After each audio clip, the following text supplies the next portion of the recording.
Alright guys, we looked at this a little bit in the video before last, but here I'm asked to integrate 3x squared dx. So this is that width we're talking about, this is that height, but notice I'm giving no bounds. That means I'm really just looking for the antiderivative in this case.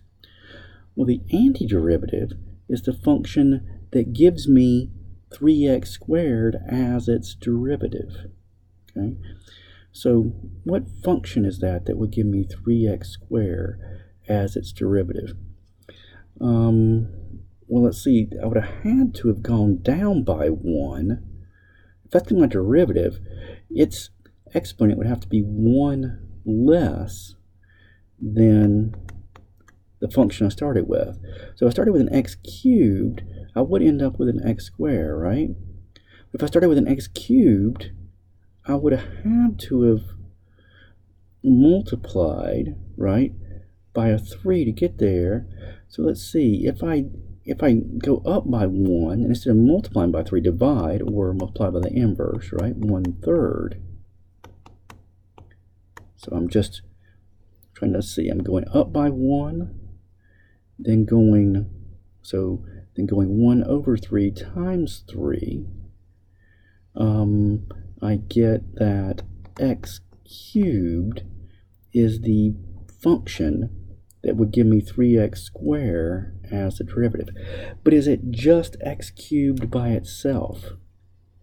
Would any other function? What about x cubed, we just looked at this, plus 1?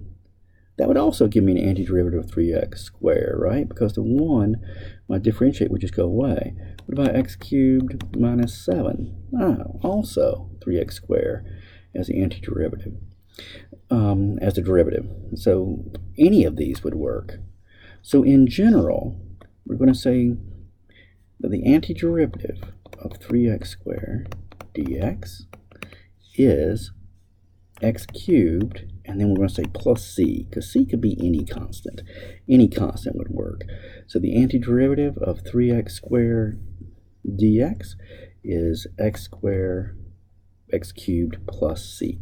Now what I'd like you to do is, I kind of just talked myself through that, and just working backwards, saying we want a function so that its derivative, the derivative of the function, is 3x squared.